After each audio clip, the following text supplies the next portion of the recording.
La presión se representa en física con la letra P mayúscula y se define como la relación entre la fuerza aplicada y el área.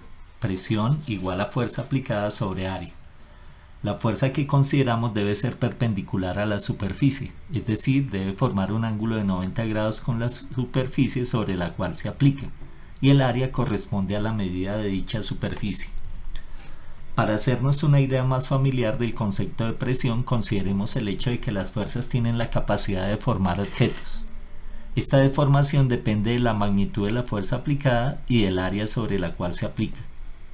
Entre mayor sea la fuerza aplicada, mayor presión se ejercerá sobre la superficie. Esto nos puede resultar obvio. Lo que quizás no nos resulte obvio es el hecho de que entre menor sea el área sobre la que se aplica la fuerza, mayor será la presión sobre la superficie. En la figura, aunque en ambos casos se aplique la misma fuerza, los efectos sobre la lámina, la deformación, son distintos, y la única diferencia entre las posiciones A y B es el área de la superficie de contacto entre el chinche y la lámina. Mientras más pequeña sea el área, la fuerza produce una mayor deformación. En la posición A, la fuerza ejercida sobre la lámina se aplica sobre un área igual al área de la cabeza del chinche, mientras que en la posición B, la misma fuerza se aplica sobre un área menor, la pequeña superficie de la punta del chinche. Por esta razón, las puntillas y tornillos suelen tener puntas agudas. El siguiente experimento nos va a ilustrar de forma más dramática eso. En el experimento intento reventar el globo con la cabeza del alfiler. Como el área es considerable, no logro reventar. Sin embargo, es muy fácil reventarlo con la punta del alfiler.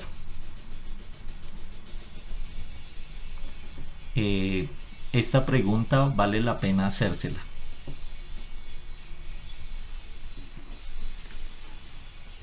La presión se mide en unidades de fuerza, los newton, que se simbolizan con la letra N mayúscula, sobre unidades de área, los metros cuadrados, newton sobre metro cuadrado. A esta combinación de unidades la llamamos pascales, que se simboliza P mayúscula, A minúscula. Esta unidad es muy pequeña y comúnmente se utilizan los kilopascales, kPa. Un kilopascal es igual a 1000 pascales, es decir, a 1000 newton por metro cuadrado. Estas son las unidades que se emplean a nivel científico.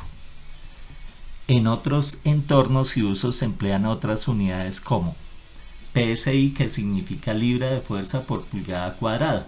Es una abreviatura en inglés. Es una unidad de presión perteneciente al sistema inglés de unidades. Esta medida la encontramos en las llantas de los vehículos, indicándonos la presión a la que deben estar las llantas para soportar adecuadamente la estructura del vehículo. Bar equivale a 1.000.000 de dinas por centímetro cuadrado. Las dinas son otra unidad de fuerza y la palabra bar tiene su origen en una palabra griego, baros, que en griego significa peso. El prefijo bar aparece en el aparato para medir la presión atmosférica que se denomina barómetro. ATM es la abreviatura de la unidad de presión denominada atmósfera, que equivale a la presión que ejerce la atmósfera terrestre al nivel del mar. mmHg, el milímetro de mercurio, es una unidad de presión manométrica. Por ejemplo, es la unidad que aparece en los aparatos que utiliza el médico cuando nos toma la presión arterial. Los fluidos ejercen fuerza sobre todos los objetos sumergidos y sobre las paredes de los recipientes que los contienen, debido al movimiento desordenado de sus moléculas. Estas fuerzas ejercen presión, repito, sobre los objetos sumergidos en el fluido y sobre las paredes del recipiente que los contiene. Para entender mejor cómo un fluido puede ejercer presión sobre un objeto sumergido en él, imagina que estás sumergido en agua a cierta profundidad. El agua sobre ti te empujaría hacia abajo debido a la fuerza de la gravedad, el peso, y entonces ejercería una presión sobre ti. Si te sumerges más, habrá más agua sobre ti, así que el peso y la presión del agua también aumentarán. También ocurre lo mismo con los gases. Por ejemplo, el peso del aire en nuestra atmósfera es sustancial y nos encontramos casi al fondo de ella. La presión que ejerce el peso de la atmósfera sobre tu cuerpo es sorprendentemente grande. La razón por la cual no lo notas es porque la presión atmosférica siempre está ahí. Solo notamos un cambio en la presión arriba o abajo de la presión atmosférica normal cuando viajamos o cuando nos sumergimos en una piscina.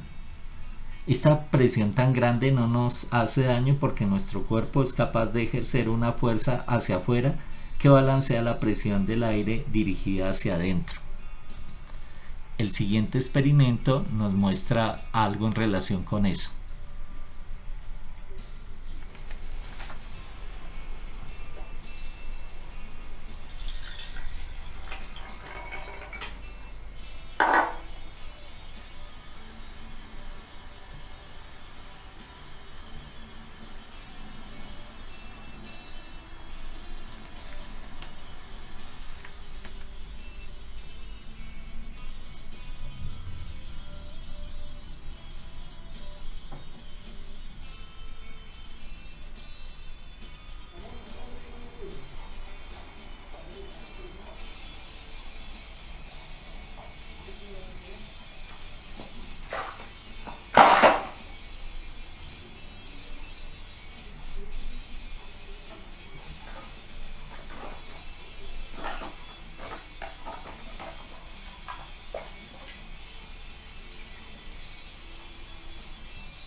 La presión que ejerce un fluido sobre un objeto sumergido depende de la densidad del fluido y de la profundidad a la que se haya sumergido el objeto.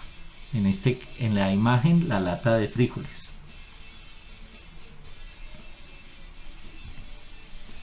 Ahora bien, el fluido, en este caso el agua, ejerce fuerza sobre todas las partes de la lata, no solamente sobre la tapa superior de la lata.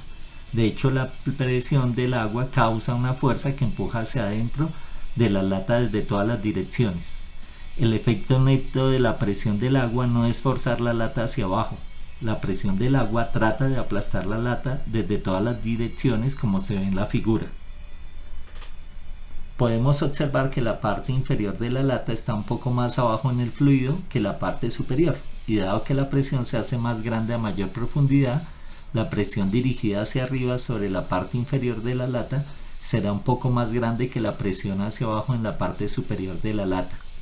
Esto significa que el efecto neto de la presión debida al agua es aplastar la lata y ejercer una fuerza neta hacia arriba sobre ella.